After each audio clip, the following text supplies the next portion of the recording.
Hey guys, welcome to back YouTube my channel advance degree. आज हम आपको BSc third year 5th semester zoology के paper second का topic पढ़ाने वाले हैं, फ्लाइट एडेप्टेशन इन बर्ड। तो चलिए वीडियो को स्टार्ट करने से पहले अगर आप हमारे चैनल पर नए हैं तो हमें लाइक कीजिए, सब्सक्राइब कीजिए और शेयर कीजिए और कमेंट करके बताइए वीडियो कैसा बना है। तो देखिए, हम आपको सभी टॉपिक कंप्लीट कराएंगे, जूलॉजी का भी, बॉटनी का भी। इसमें first paper, second paper, Chordata, non Korda, vertebrate, invertebrate सभी हम पढ़ाने वाले हैं। तो अगर आप हमारे चैनल पर नए हैं तो हमें सब्सक्राइब कर लीजिएगा। उसके साथ में आपको कोई नया टॉपिक पढ़ना है तो आप उसके लिए भी हमें कमेंट कर सकते हैं। तो चलिए वीडियो को स्टार्ट करते हैं। तो देखिए, फ्लाइट एडेप्टेशन इन बर्ड, जितने भी एनिमल हैं उनमें खुद को क्लाइमेट के प्रति चेंज करने की क्षमता पाई जाती है। तो देखिए, इसमें क्या कहा गया है, यानी कि कोई भी एनिमल है, मान लीजिए सर्दी हो रही है तो वो उसी में चेंज कर लेगा खुद को, यानी कि चेंज करने की, यानी कि खुद को बदलने की एबिलिटी या क्षमता पाई जाती है। इसी कैप कह सकते हैं कैपेसिटी को अडेप्टेशन कहलाती है। तो किसे एडेप्टेशन कहते हैं? उसी को एडेप्टेशन कहते हैं जो टाइम के साथ में खुद को चेंज कर लेता है। मनुष्य हो, एनिमल हो, ह्यूमन हो, एलिमन हो, कोई भी हो, जो खुद को बदल लेता है, जो खुद को चेंज कर लेता है, जो अडेप्ट कर लेता है, उसे ही फ्लाइट एडेप्टेशन इन बर्ड कहते हैं। तो वे एनिमल जो ईयर में फ्लाइंग की कैपेसिटी रखते हैं उसे फनाइल फ्लाइंग एनिमल कहते हैं, यानी कि जो जिस चीज़ की कैपेसिटी रखता है उसे उसी तरीके के एनिमल बोला जाएगा। यानी कि जो फ्लाइंग कर लेते हैं उसे फ्लाइंग एनिमल। जैसे यंग सन 1958 में बर्ड को मास्टर ऑफ एयर कहा गया, यानी कि इन्हें क्या कहा गया, 1958 ईस्वी में इन्हें मास्टर ऑफ एयर कहा गया। अब देखते हैं इसमें नीचे। तो पहला जो है वो एक्सटर्नल एडेप्टेशन मोर्फोलॉजिकल, यानी कि दूसरा है इंटरनल एडेप्टेशन यानी कि एनाटॉमिकल।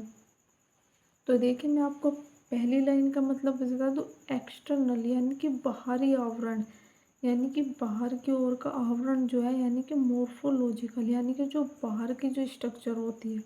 इंटरनल यानी कि अंदर, एडेप्टेशन यानी कि कह सकते हैं एक्सटर्नल, मतलब यानी कि बाहर की ओर। जो इंटरनल जो होता है उसे अंदर की ओर बोला जाता है। तो पहला जो पॉइंट है यहाँ आपको दिखाई दे रहा है, पहला जो पॉइंट है वो है इंटरनल एडेप्टेशन, यानी कि अंदर की बात हो रही होगी। जो एक्सटर्नल है इसमें बाहर की बात हो रही होगी। तो जो पहला पॉइंट है वो है एक्सटर्नल एडेप्टेशन। तो एक्सटर्नल जो एडेप्टेशन है, इनकी बॉडी शेप ब्लड के जैसी होती है। तो इनकी कैसी शेप होती है, इनके ब्लड के जैसी शेप होती है। यह हवा में चल सकते हैं और आगे की ओर मूव कर सकते हैं। आपने देखा होगा इस तरीके की इनकी शेप पाई जाती है। जो चिड़िया या जो पक्षी होते हैं ऊपर उड़ने वाले, तो उनकी शेप कैसी पाई जाती है, उनकी इस तरीके की बारीक शेप पाई जाती है जो कि हवा को या एयर को चीरते हुए निकल जाते हैं। अगर इनकी शेप ऐसी होती तो ये हवा को नहीं चीर पाते और कह सकते हैं एक तरीके से वे आसानी से उड़ नहीं सकते। तो क्या लिखा है इसमें, बॉडी शेप जो होती है वो फ्लैट होती है, यानी कि फ्लैट होती है। ये हवा में चल सकते हैं और आगे की ओर मूव कर सकती है। तो क्या कर सकते हैं, ये आगे की ओर मूव भी कर सकते हैं। दूसरा जो है pressure of feathers. Feathers means उनके पंख होते हैं। जो बॉडी जो हीट होती है उसे बाहर नहीं निकाल देते, उसकी बॉडी का टेम्परेचर समान होता है, पूरी बॉडी को कवर करके रखता है ताकि जब पक्षी उड़े तो उनके पंखों में घर्षण ना लगे। तो देखिए, मैंने आपको ये ऊपर जो बातें बताई है ये नीचे ही लिखी हुई है। तो इसमें क्या बोला गया है कि बॉडी जो उनकी गर्म होती है, यानी कि जो उनकी, सपोज करिए सर्दी का मौसम है तो पक्षियों के पास पहनने के लिए कपड़े तो नहीं होते, तो उनके फीतर्स होते हैं, यानी कि उनके पंख होते हैं। उन्हें सर्दियों से बचाने के लिए उसे बाहर नहीं निकालने देते। उनकी बॉडी का जो टेम्परेचर होता है वो समान होता है। उन्हीं पंखों के कारण यह पूरी बॉडी को कवर करके रखते हैं, यानी कि पूरी बॉडी को ढक कर रखते हैं ताकि जब उड़े उनके पंखों में घर्षण ना लगे। और क्या ना लगे, उनके जो पंख होते हैं उसमें घर्षण ना उत्पन्न हो। बीक एज मोबाइल नीक, तो इसका क्या मतलब है, इनकी जो गर्दन होती है वो अंदर की ओर मूव कर सकते हैं और फूड को आसानी से खा सकते हैं। तो आपने इनकी जो गर्दन होती है, उसे देखा होगा, वो क्या करती है, वो अंदर की ओर मूव भी कर सकती है और खाने को आसानी से खा भी सकती है। अब इसमें आगे देखते हैं कुछ पॉइंट्स। तो देखिए इसमें अभी एक्सटर्नल एडेप्टेशन चल रही है, इसके बाद में हम इंटरनल एडेप्टेशन के बारे में बात करेंगे। अब जो अगला जो पॉइंट है यानी कि डी वाला जो पॉइंट है, ये force limbs modified into wings, यानी कि जो इनके पंख होते हैं वो किस तरीके से मॉडिफाई होते हैं।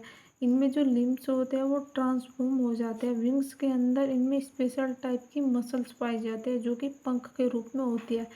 तो जो इनके विंग्स होते हैं यानी कि जो इनके पंख होते हैं उनमें एक स्पेशल टाइप की कह सकते हैं मसल्स पाई जाती है, जो कि इनकी जो ये मसल्स होती है ये एक तरीके से पंख के रूप में पाए जाते हैं, जो आगे की ओर पैर विंग्स को कन्वर्ट हो जाते हैं। जो इनके पैर जो होते हैं आगे की ओर वो पंखों में बदल जाते हैं।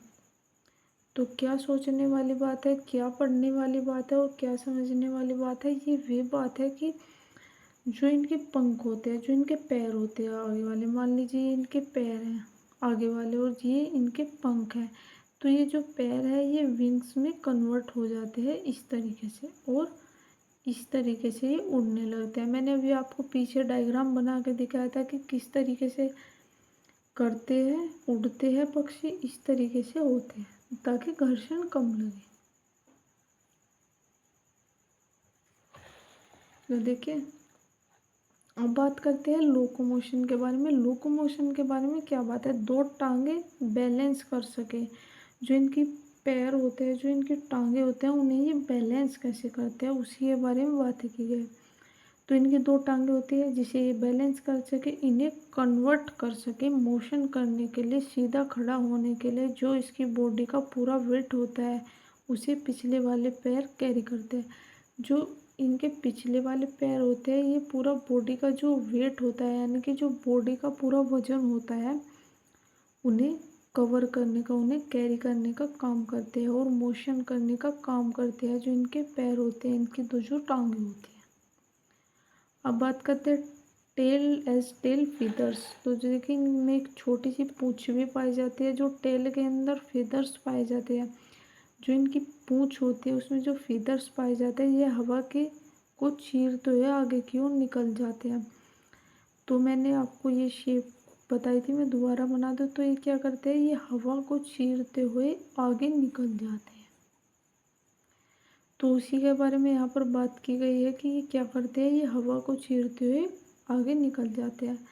अब बात करते हैं सेकंड पॉइंट के बारे में है जो कि इंटरनल एडेप्टेशन में हमने बात करी, एक्सटर्नल अडेप्टेशन के बारे में। तो देखिए इसमें पहला पॉइंट आपको दिखाई दे रहा होगा। पहला जो पॉइंट है वो है मॉडिफिकेशन इन मस्कुलेशर सिस्टम। तो जो फ्लाइंग करने वाले बर्ड होते हैं इनकी जो मसल्स होती है यानी कि जो उड़ने वाले जो कह सकते हैं पक्षी होते हैं, जो बर्ड होती है, जो इनकी मसल्स होती है वह बहुत ज़्यादा डेवलप होती है। तो क्या होती है जिसके कारण वे उड़ सकते हैं, इनकी जो मसल्स होती है वो बहुत ज़्यादा डेवलप होती है। मस्कुलर सिस्टम पूरी बॉडी का 1/4 पार्ट होता है। तो देखिए कितना होता है, 1/4 पार्ट होता है इनकी पूरी बॉडी का जो मस्कुलर सिस्टम होता है। और बर्ड को अप डाउन करने में मसल्स काम आती है। तो देखिए क्या करने में काम आती है, अप डाउन करने में काम आती है मसल्स के। अब बात करते हैं मॉडिफिकेशन इन एलिमिनेटरी कैनाल। तो देखिए इनमें एक तरीके के कह सकते हैं कैनाल पाए जाते हैं जो उपापचय की सभी प्रोसेस को फास्ट होती है, जिसके कारण उपापचय की जो प्रोसेस होती है वो फास्ट होती है। तो देखिए जिसके कारण फूड की रिक्वायरमेंट ज़्यादा, इनका डाइजेस्टिव सिस्टम फास्टलेट वर्क करता है। तो देखिए किसके कारण करता है, उसके कारण ये बहुत तेज़ी से कार्य करता है। तो क्या करता है, ये बहुत ज़्यादा फास्ट वर्क करता है। अब बात आती है रेस्पिरेटरी ऑर्गन। देखिए जो रेस्पिरेटरी ऑर्गन है ये सबसे खास ऑर्गन होता है जिसके कारण ये सबसे ज़्यादा कार्य करते हैं। इनमें लंग्स तो उपस्थित रहेंगे, इनमें ईयर से उपस्थित होता है। तो इनमें क्या होता है, इनमें ईयर से उपस्थित होता है। इनकी बॉडी का जो वेट भी होता है वो भी बहुत कम होता है, यानी कि जो इनकी बॉडी का जो वजन होता है ना वो भी बहुत कम पाया जाता है और वेट उठाने का काम आगे वाले हाथ करते हैं। तो क्या करते हैं, जो इनका जो वज़न उठाते हैं वो आगे वाले जो हाथ होते हैं वो उठाने का काम करते हैं।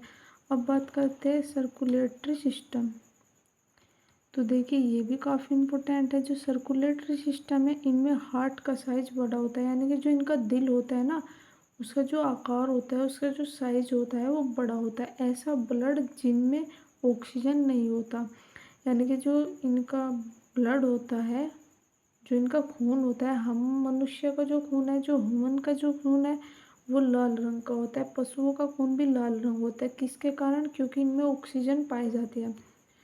लेकिन जो ये एनिमल है, सॉरी, ये जो बर्ड है, इनमें जो इनका जो ब्लड होता है, उनका जो ब्लड होता है उसमें ऑक्सीजन नहीं पाया जाता, जिसके कारण उनका जो ब्लड का जो रंग होता होगा वो लाल नहीं पाया जाता। जिनमें O2 होता है वह दोनों अलग अलग बहते हैं, यानी कि इनमें क्या होता है, इनमें आरबीसी में हीमोग्लोबिन की मात्रा बहुत ज़्यादा पाई जाती है। हमें क्या होते हैं, हमें कम पाई जाती है, इनमें बहुत ज़्यादा मात्रा पाई जाती है। अब बात करते हैं ब्रेन एज सेंसर ऑर्गन। तो देखिए कि इनका ब्रेन लार्ज होता है। जो इनके पास में दिमाग होता है ना वो बहुत बड़ा पाया जाता है और डेवलप होता है, क्योंकि इनकी देखने की क्षमता बहुत ज़्यादा होती है। तभी तो कोई भी बर्ड नदी के ऊपर से जा रही है तो बहुत आसानी से समुद्र को या नदी को या तालाब को देख लेते हैं। और आंखों के ऑपोजिट लेग ज़्यादा लार्ज होते हैं और डेवलप होता है। तो देखिए क्या होता है, बहुत ज़्यादा लार्ज होता है और डेवलप होता है। तो देखिए इनका जो ब्रेन होता है वो बहुत ज़्यादा लार्ज होता है, डेवलप होता है, जिसके कारण कि देखने की क्षमता भी ज़्यादा होती है, जिसके कारण ये बहुत जल्दी से देख सकते हैं। और इनकी जो क्षमता होती है वो भी बहुत ज़्यादा होती है। तो देखिए हमने आपको इंटरनल सेंस ऑर्गन्स, यानी कि इंटरनल ऑर्गन्स, इंटरनल कह सकते हैं, सभी चीज़ों के बारे में पढ़ा दिया। एक्सटर्नल चीज़ों के बारे में पढ़ा दिया, फीचर्स के बारे में पढ़ा दिया, बीक के बारे में पढ़ा दिया, बॉडी की शेप के बारे में पढ़ा दिया, इनके लेग्स के बारे में पढ़ा दिया। जो इंटरनल पार्ट्स है वो circulatory system, brain sense, respiratory system, इन सभी के बारे में पढ़ा दिया। तो गाइज अगर आप हमारे चैनल पर नए हैं तो हमें लाइक कीजिए, सब्सक्राइब कीजिए और शेयर कीजिए और कमेंट करके बताइए वीडियो कैसा बना। तो थैंक यू गाइज, मिलते हैं किसी नए टॉपिक के साथ में। जब तक के लिए आप हमारे चैनल से जुड़े रहिएगा। कुछ टाइम बाद हम आपको शाम को 9 बजे से लाइव क्लासेस भी स्टार्ट करा देंगे, जो कि आपका रिवीजन भी हो जाएगा। तो थैंक यू गाइज, मिलते हैं किसी नए टॉपिक के साथ में।